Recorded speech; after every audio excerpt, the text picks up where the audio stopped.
ഏതു പ്രതിസന്ധിക്കകത്തും താണുപോയൊരു മനുഷ്യനെ രക്ഷിക്കുന്നവൻ സർവശക്തനായ ദൈവമാണ്. എത്ര പേർക്ക് വിശ്വാസമുണ്ട്? രക്ഷിക്കുന്ന ദൈവം നിന്റെ ചാരയുണ്ട്. സെഫന്യാവിന്റെ പ്രവചനം 3-ാം അധ്യായത്തിന്റെ 17-ാമത്തെ വാക്യമാണ് ഇന്നത്തെ ധ്യാനം. ദൈവമായ യഹോവ രക്ഷിക്കുന്ന വീരനായി നിന്റെ മധ്യേ ഇരിക്കുന്നു. സ്തോത്രം. ദൈവം രക്ഷിക്കും.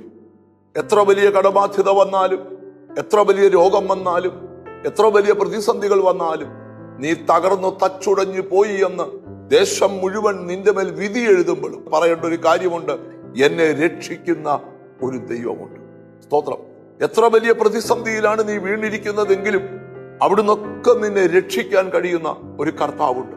ഒരു വീട്ടിലെ മുഴുവൻ മക്കളും ഒന്നിച്ചു തീരുമാനിച്ചു യോസഫ് എന്ന് പറയുന്ന സ്വപ്നക്കാരനെ ഒരു കുഴിക്കകത്ത് കുഴിച്ചുമൂടി അവന്റെ ജീവിതം അവസാനിപ്പിക്കുവാൻ. സ്തോത്രം. അവസാനം ഒരുവനിൽ ഉണ്ടായ മനസ്സലിവ് നിമിത്തം അവർ തള്ളിയിറക്കിയ കുഴിയിൽ നിന്ന് യോസഫിനെ പിടിച്ചു കയറ്റി അവനെ കിട്ടിയ വിലയ്ക്ക് അവനെ വിറ്റു. സ്തോത്രം. ഒരു വീട്ടിലെ മുഴുവൻ പേരും ഒരു മനുഷ്യനെ കുഴിച്ചു മൂടാനും വിറ്റ് പണം വാങ്ങിക്കാനും തയ്യാറായപ്പോൾ, സ്തോത്രം, സ്വർഗത്തിലെ ദൈവം അവനെ കൈവിട്ടില്ല. രക്ഷിക്കുന്നവനായി ദൈവം അവന്റെ കൂടെ ഉണ്ടായിരുന്നു. ഞാൻ ഈ രാവിലെ മെസ്സേജ് പറയുമ്പോൾ ഇന്ന് ഈ വചനം കേൾക്കുന്ന നിങ്ങളോട് പറയാം, നിങ്ങൾക്ക് എതിരാളികളുടെ എണ്ണം കൂടുതലാണ്, ശത്രുക്കളുടെ എണ്ണം കൂടുതലാണ്, നിങ്ങളെ തകർക്കുവാൻ നിൽക്കുന്നവരുടെ എണ്ണം കൂടുതലാണ്, നിന്നെ ചതിക്കുന്നവരുടെ എണ്ണം കൂടുതലാണ്. പക്ഷെ ലവലേശം പതറരുത്. ആരൊക്കെ നിനക്കൊക്കെ എത്ര വലിയ മരണക്കെണികൾ വെച്ചാലും നീ വിളിച്ചു പറയേണ്ട ഒരു കാര്യമുണ്ട്: രക്ഷിക്കുന്ന ഒരു ദൈവം ഞങ്ങളുടെ കൂടെയുണ്ട്. ഞാൻ ഈ മെസ്സേജ് പറഞ്ഞുകൊണ്ടിരിക്കുമ്പോൾ, സ്തോത്രം, മാരകമായ രോഗത്താൽ പിടിക്കപ്പെട്ട് കിടക്കമേൽ കിടക്കുന്ന ചിലരോട് ദൈവം സംസാരിക്കുന്നു. സ്തോത്രം. കടബാധ്യത നിമിത്തം നാളെ എന്തു ചെയ്യണമെന്ന് ചോദ്യചിഹ്നവുമായി വിഷാദ മനസ്സോടിരിക്കുന്ന ചിലരോട് ദൈവം സംസാരിക്കുന്നു. ഈ ദിവസങ്ങളിൽ നീ കാണാൻ പോവാ ദൈവം നിന്നെ രക്ഷിക്കുന്നത്. ദൈവം നിന്നെ രക്ഷിക്കുന്ന വഴികൾ വ്യത്യസ്തമാണ്. ഇതുവരെ ആരെയും വിടുവിച്ചിട്ടില്ലാത്ത രീതിയിൽ ദൈവം നിന്നെ വിടുവിക്കാൻ പദ്ധതി ഇട്ടിരിക്കുന്നു എന്നാണ് ഇന്ന് രാവിലെ നിങ്ങളോടുള്ള ദൈവത്തിന്റെ പ്രവചന ദൂത്.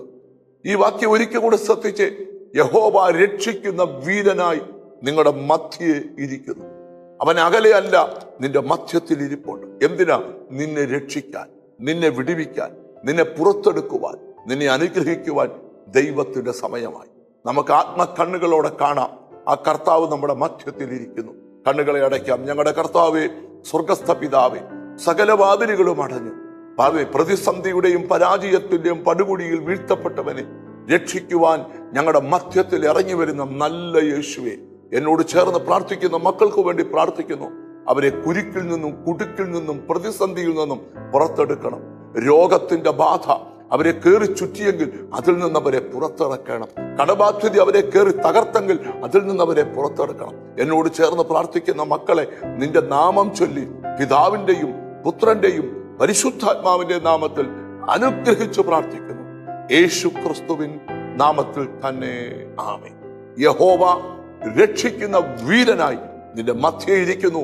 ഉറപ്പുള്ളവരാകാം. God bless.